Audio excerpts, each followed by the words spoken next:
এই দেখুন কি সুন্দর একটা ফল হয়েছে। এটা দেখুন এই টবের মধ্যে। এই দেখুন এটা হলো তরমুজ গাছ, ওয়াটারমেলন। দেখুন কি সুন্দর তরমুজ হয়েছে।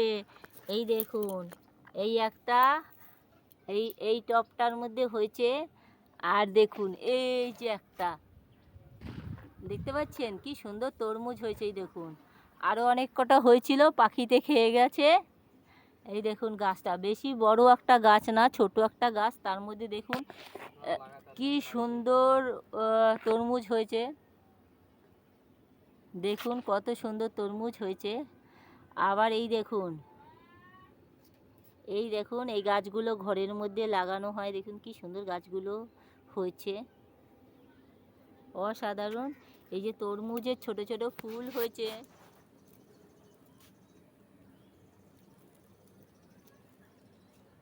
এই দেখুন মাচা, ছাদের উপর মাচার মধ্যে এই দেখুন কি সুন্দর সব তরমুজ হয়েছে, কি সুন্দর ফুল আর কি সুন্দর তরমুজ হয়েছে। এই দেখুন পুঁইশাক গাছও হয়েছে ছাদে, বিভিন্ন ধরনের গাছ হয়েছে। এই দেখুন এই সাইডটায় দেখুন আবার ডাটা গাছও হয়েছে। এই দেখুন এই সব ছাদে হয়েছে। এখানে আবার সিম গাছও বেয়েছে ছাদে। এই দেখুন ঝিঙের ফুল হয়েছে, ঝিঙে হবে। এই দেখুন ছোট ছোট ঝিঙে হতে শুরু করে দিয়েছে ছাদে। দেখুন সিম, ঝিঙে, বটবটি, চাল কুমড়ো, এমনি কুমড়ো সব গাছ ভর্তি হয়েছে ছাদেই। দেখুন ছাদে এই এই সবজি, দেখুন এই সবজির খোলাগুলো এখানে রেখে এর মধ্যে গাছ লাগিয়েছে। আর এত সুন্দর গাছ হয় না, সার লাগে না, বিনা সারে এই সবজির খোসাগুলো দিয়ে সুন্দর গাছ তৈরি করা যায়। দেখি এইটা একটা ছোট্ট আবার তরমুজ গাছ, এটাও সুন্দর হচ্ছে ছোট ছোট। এই দেখুন চারা গাছ। এই দেখুন বেগুন গাছ, ছাদে বেগুন গাছের ফুলও হয়েছে। আর এই বেগুন গাছে দেখুন প্রচুর চারা হয়েছে। বেগুন গাছে দেখুন টবের মধ্যে প্রচুর বেগুনের চারা হয়েছে, খুব সুন্দর বেগুনের চারা হয়েছে। এই যে টব দেখুন, এই টবটায়ও এই দেখুন পুঁইশাক গাছ হয়েছে, কি সুন্দর পুঁইশাকও হয় ছাদে, দেখেছেন?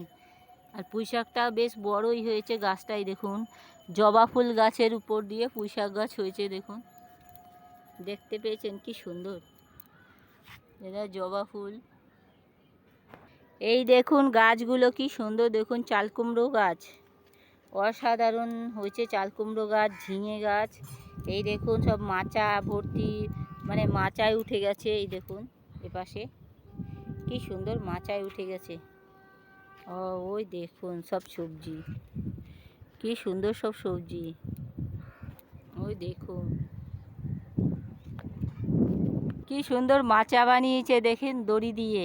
যদি কারো, এই দেখুন কি সুন্দর পেঁচিয়ে পেঁচিয়ে সব মাচাটা বানানো হয়েছে। কারো যদি মানে ছাদে মাচা বানানোর শখ থাকে তাহলে এরকম করে আপনারা বানাতে পারেন মাচা। দেখুন এই দেখুন অসাধারণ সব গাছপালা এবং মাচা ভর্তি হয়ে যাচ্ছে আস্তে আস্তে। এই দেখুন মাচাটা বানিয়েছে, দেখুন কি সুন্দর মাচা বানিয়েছে। দেখুন যারা এই দেখুন ছেঁড়া শাড়ি, এই যে শাড়ি ছেঁড়া দিয়ে, আর এটা কি সে কেমন যেন দড়ি ফড়ি সব প্লাস্টিক দিয়ে এটা শাড়ি, সিনথেটিকের শাড়ি ছেঁড়া দিয়ে দেখুন কি সুন্দর পেঁচিয়ে পেঁচিয়ে সব মাচাটা বানিয়েছে। আপনারা দেখুন তার মধ্যে ওই দেখুন ওটা কি কাঠ, কাঠ দিয়ে আবার উঁচু করে দিয়েছে। কাঠটা আবার কেমন দেখতে পেয়েছেন? আপনারা এরকম পদ্ধতিতে মাচা বানাতে পারেন। দেখুন আপনাদের মাচা ছাদে যাদের মাচা বানানোর ইচ্ছা আছে তারা এইভাবে মাচা বানাতে পারেন। মাচা বানানোর টেকনিকটা দেখে নিন। আর গাছ দেখুন সব নিচ থেকে নিচে গাছ ভর্তি, কি সুন্দর লাগছে দেখতে, অসাধারণ। আর সব রকম গাছ একদম পুরো মানে বেয়ে উঠেছে, দেখতে পাচ্ছেন? এই যে কি সুন্দর ডগাগুলো।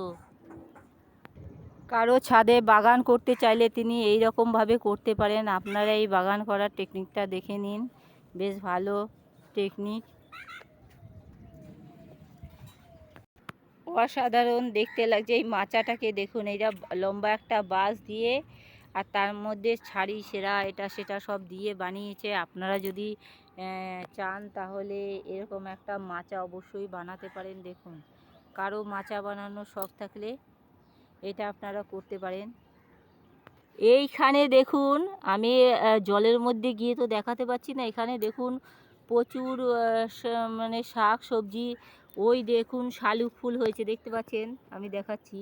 এই দেখুন শালুক ফুল হয়েছে, কি সুন্দর দেখুন। শালুক ফুল হয়েছে এখানে, মানে শাপলা ফুল, আমরা যাতে অনেকে শাপলা ফুল বলে, অনেকে শালুক ফুল বলে। আর এই দেখুন কচু, প্রচুর বড় বড়